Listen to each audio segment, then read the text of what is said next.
Hello students, मैं हरिम प्रताप सिंह आप सभी लोगों का अपने इस एजुकेशन चैनल पर स्वागत करता हूं।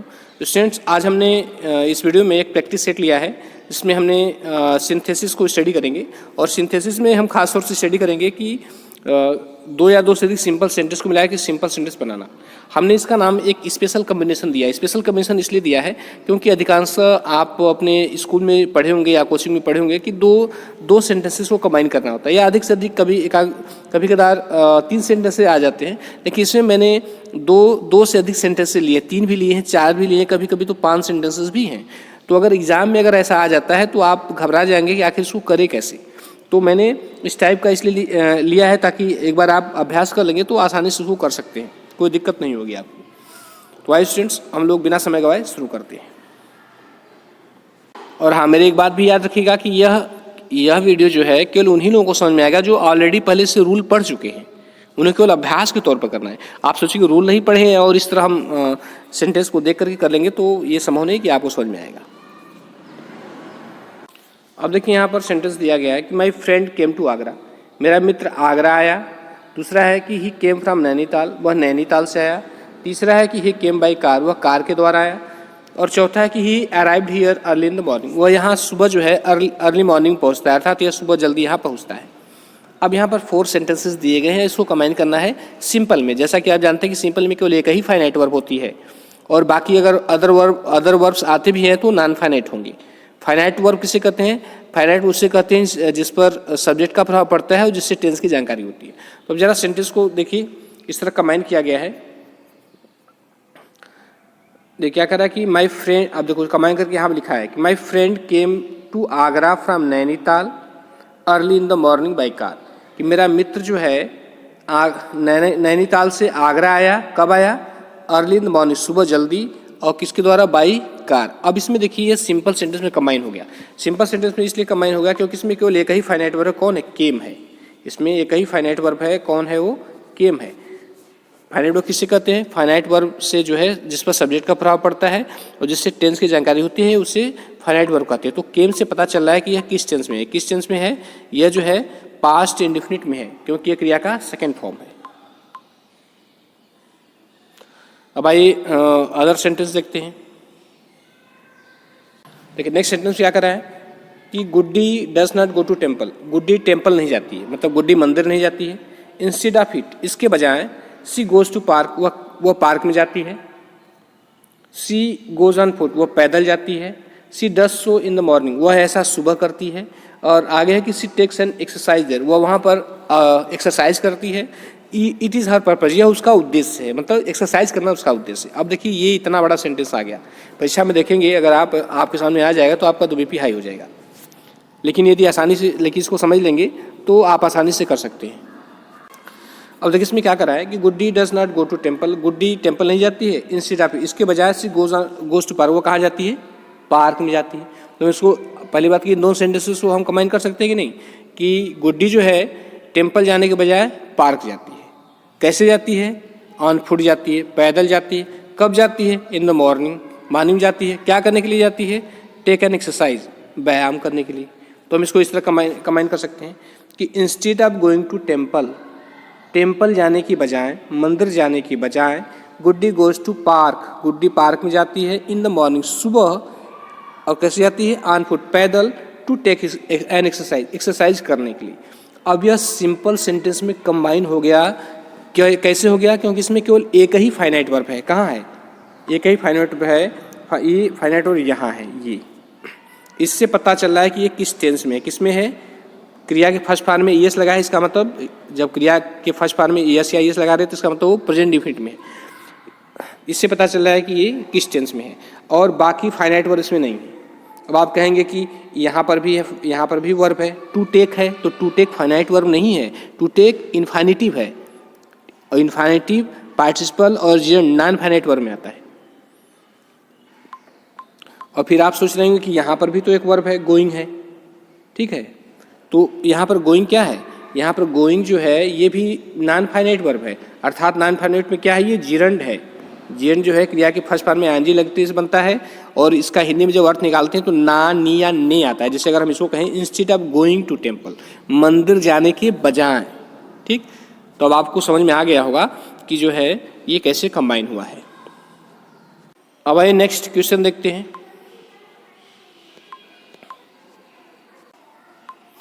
देखिए यहाँ पर दिया है आपके सामने कि Meenakshi did not go to school. Meenakshi school नहीं गई। शी वॉज इल, वह बीमार थी। शी हैड टाइफाइड फीवर, उसे टाइफाइड बुखार था।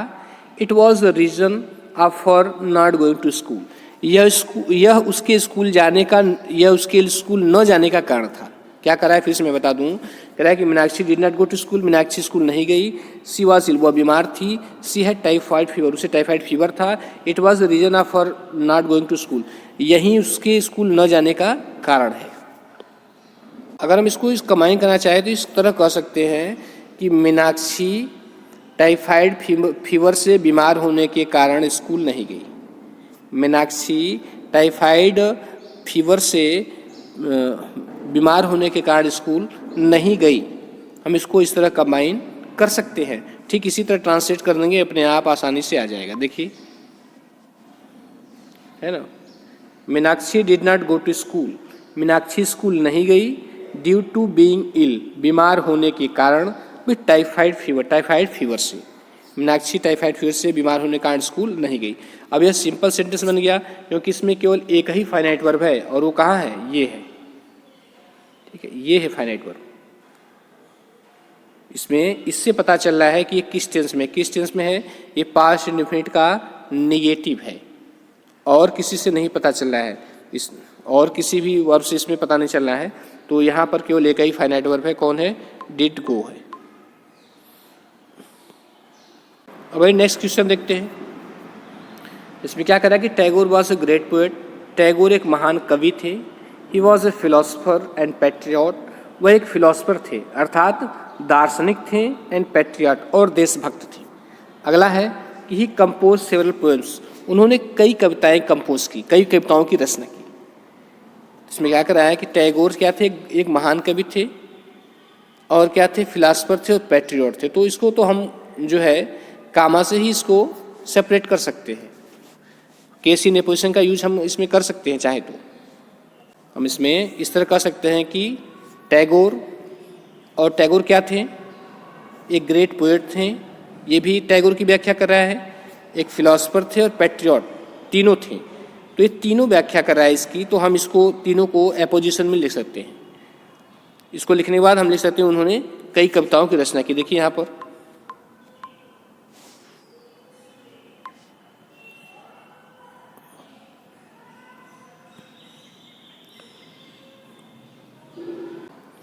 देखिए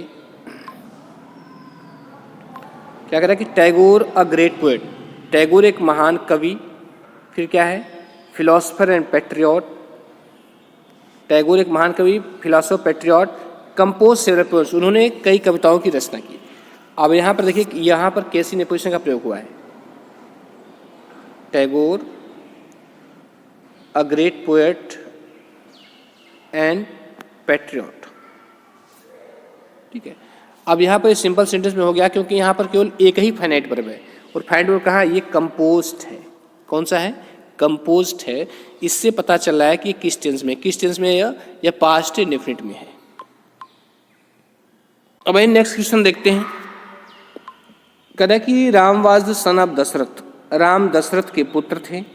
Dasharath was the king of Ayodhya, Dashrath Ayodhya के राजा थे। Ram went to forest, Ram जंगल चले गए। He lived there for 14 years, वह वहाँ पर 14 वर्ष रहे। ही डिड सो, उन्होंने ऐसा किया। To obey his father's command, अपने पिता का आदेश मानने के लिए। His aim was to fulfil his father's promise, उनका उद्देश्य अपने पिता के वादे को निभाना था। वह हम जितना कोशिश होएगा सारे सेंटेंसेस को एकदम शॉर्ट में करने का प्रयास करेंगे, ठीक है। पहली बात कि राम क्या थे, the son of Dasharath, Dasharath के पुत्र थे, ठीक है। अब ये दशरथ कौन थे, ये अयोध्या के राजा थे। तो पहली बात ये दो चीज़ें तो खुद ही अपोजिशन में हो जाएंगी। दूसरी बात ये हुई, राम जंगल गए और वह वहाँ 14 वर्ष तक रहे। हम इसको कह सकते हैं कि वह 14 वर्ष के लिए जंगल गए। उसके आगे है he did so, it did so, उन्होंने ऐसा किया to obey his father command, अपने पिता की आज्ञा मानने के लिए। और अगला कि his aim was to fulfil his father's promise, उनका उद्देश्य जो था अपने पिता की वादे को निभाना था। इसको कह सकते हैं, इसको भी कंबाइन कर सकते हैं, उन्होंने अपने पिता के वादे को पूरा करने के लिए उनकी आज्ञा का पालन किया। तो आइए देखते हैं इसको कैसे कंबाइन किया गया है। देखिए यहाँ पर है राम। अब राम कौन थे? The son of Dasharath, Dasharath के पुत्र। अब ये अपोजिशन में इसे दो कामा के बीच में लिख दिए, ठीक है। और राम और कौन थे? सॉरी, इसमें राम कौन थे? राम जो थे वो दशरथ के पुत्र थे, ठीक। अब दशरथ कौन थे? दशरथ थे the king of Ayodhya, Ayodhya के राजा।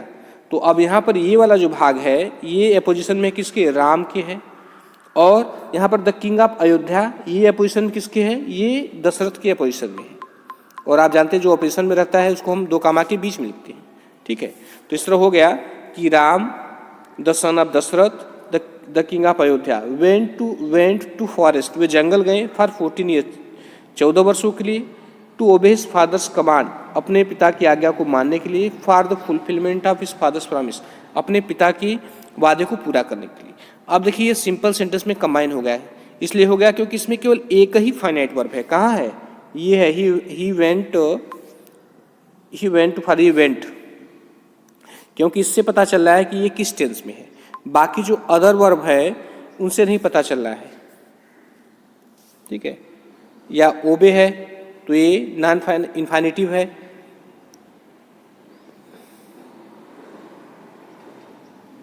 और इन्फिनिटिव जो है नॉन फाइनाइट वर्ब होता है। तो स्टूडेंट्स इस तरह 5 क्वेश्चन कंप्लीट हुआ।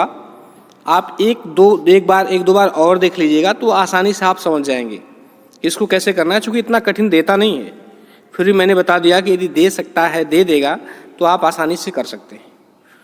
और फ्रेंड्स मैं इसी तरह जो है जब तक पेपर नहीं हो जाता तब तक कुछ न कुछ वीडियोस जो है, कुछ यूजफुल वीडियोस में सेंड करता रहूँगा। तो फ्रेंड्स वीडियो देखने के लिए बहुत बहुत धन्यवाद, और यदि अच्छा लगा हो तो लाइक सब्सक्राइब शेयर कर दीजिएगा। Thank you.